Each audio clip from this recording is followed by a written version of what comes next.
I only review the latest and greatest of board games here, and this next board game is the latest and is also good. That's right, it's Splendor. Hot off the hotness. You can't get any newer than this. Soon I'll be reviewing other hot new fads like running water and colour television. So, in Splendor, you and up to 3 of your friends will basically take the role of gem merchants trying to earn enough prestige points by buying various gem-related business paraphernalia to ultimately win the game. The last player to have potentially illegally inherited a diamond mine from their family goes first.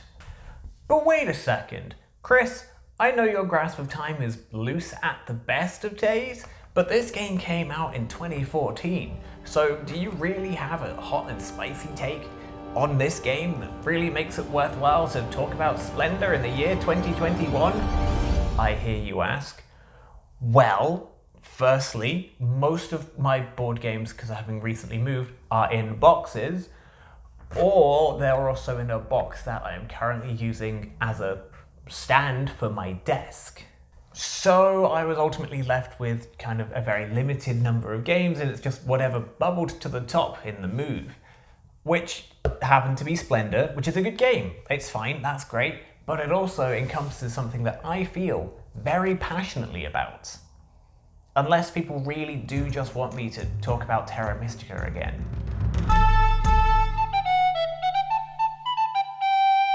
So, Splendor is a nice and simple little game that's a little bit engine buildy, and it's all around about getting a set of coloured cards of varying colours so that you can get more cards and ultimately go on and win.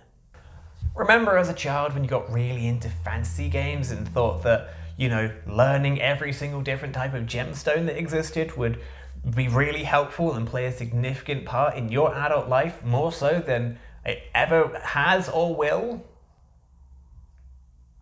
Well, now it is useful to know all that information because this game is filled with gemstones. You want rubies? We've got rubies. What about sapphires? Yes, we've got sapphires. Did you say topaz? No, we don't have topaz. What about opal? No opal. Onyx, yeah, we've got onyx, great, hooray. And what about amethyst? Well, at this point I begin to wonder if you're just making these up, and I will just politely ask you to leave my house. Starting out like any good gem merchant at the start of their career, you can spend your turn to just acquire some gems, which are these wonderful like poker chips of gems. Do these cost me anything? Do I owe anyone anything? No, you're already a very rich merchant and money is meaningless to you. This is how the world works. But as you go about acquiring more and more gems, you'll begin to look at this array of cards on the table and see that, well, each of them has their own unique cost. So obviously you want to buy them with your gems, starting out just buying a gem mine with gems, because it's apparently that easy. You'll slowly be building up your empire that you go on to buy like gem trading routes, as well as like gem experts or gem spurts, and eventually maybe being able to build up enough cards and enough of a gem empire or gempire to like buy a shop to sell your gems in, because apparently that's the order you do things in. The reason for this is that while yes, every card has a cost, it also has its own colour. So if you were to say, buy this blue gem mine with some gems, it now means you always have a blue gem in your possession forever. Because now, if there was a card that required, I don't know, 3 blue gems, you only need to have gotten 2 blue gems from the blue gem stack in the gem stack.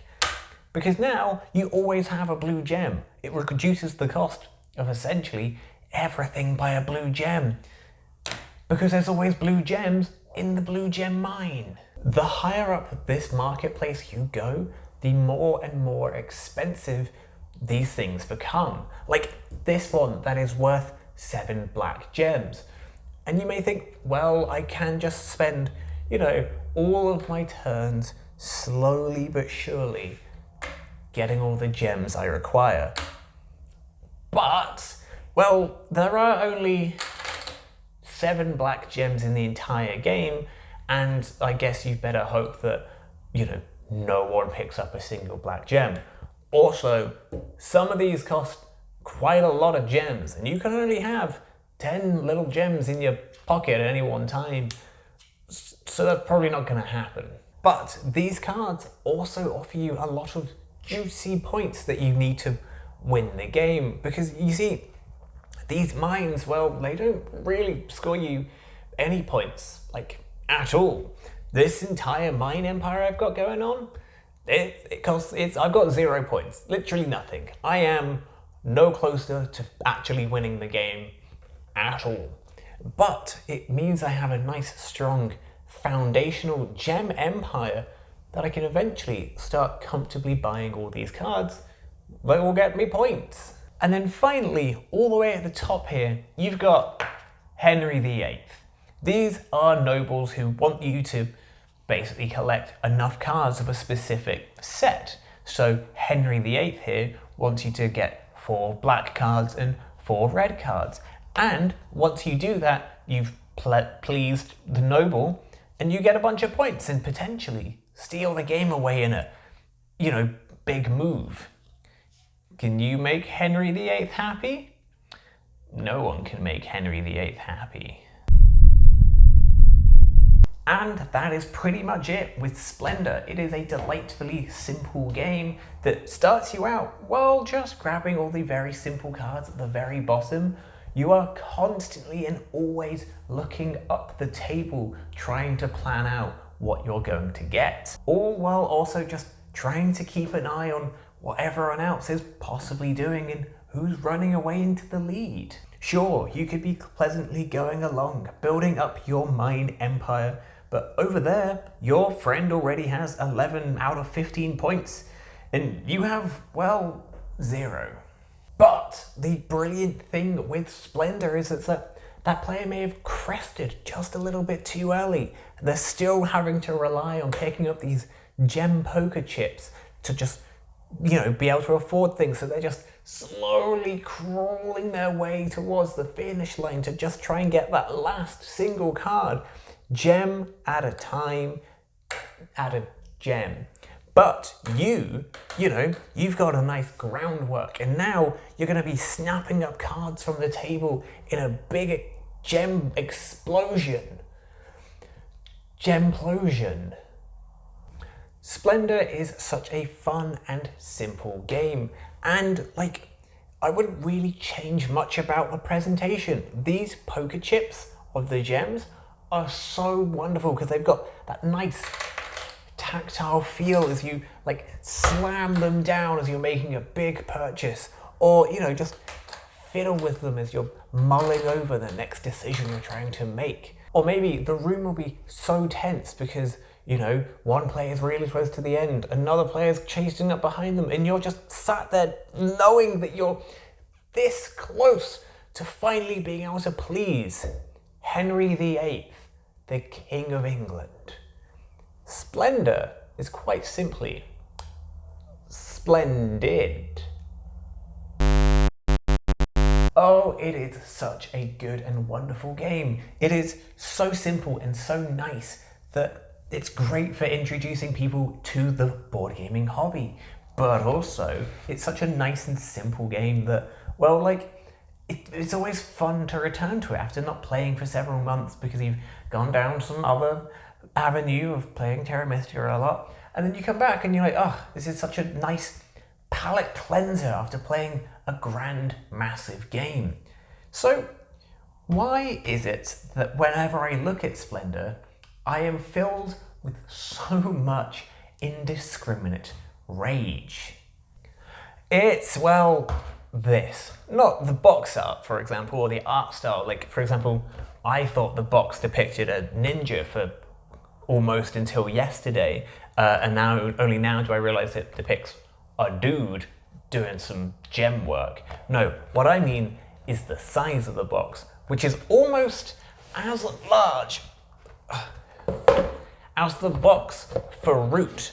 And Root eats up space on the table like a horde of hungry cats eat up a sunbeam. Oh god, this is going to take ages to pack away. Splendor's box has this massive inlay on the inside, which features, the name of the game on top of it, because, I don't know, you might have forgotten the name of the game whilst you lifted the lid off of the box. And it doesn't need to be this big, it doesn't need to be this chunky. All of the components for Splendor could compact down into such tiny, teeny tiny bits and pieces. And it doesn't need to be a big box. It could be a small travel box where, every component is still the exact same. It's just half the size, if not less of the size. The first time I played Splendor was a friend bringing it round to a social gathering, if you actually remember what social gatherings are. And the way they presented it to me wasn't through this box. No, they turned up to the party with Splendor in a plastic bag, in a sandwich bag, because that was the easiest way to transport the game. This shouldn't annoy me as much as it does, but goodness, does it really annoy me? Possibly because I always enjoy a nice small box game. They're great and easy to transport. Splendor is a small box game in a medium box that doesn't need to be in a medium box. And yeah, it's weird that it annoys me, but it annoys me so much so that whenever I look at this, I'm annoyed to the point where, I felt like I should make this video, and that's why I'm making this video. Splendor's simple loop makes it such a wonderful and easy game to get into, and it's a great way of starting or ending your board game evening, right? It's the amuse-bouche of board games before you get into that bigger, mightier meal of larger board games. But at the same time, even though it is quite an old game that came out in 2014, it's still quite an indicator of a lot of issues with board games, and that is big box real estate on my shelf. I don't have a lot of space, and I don't need boxes that are so massive when they don't need to be this big. And yes, I am aware that it is outrageous at how annoyed I get over this, but I do, and that is truly outrageous. Truly outrageous.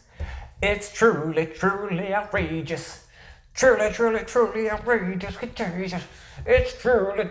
Hello, and thank you for watching my video.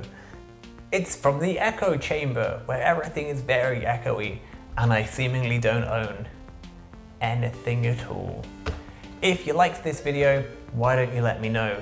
Talking about Splendor, why don't you give me other examples of boxes of games where they could have been so much smaller? Splendor fits in here.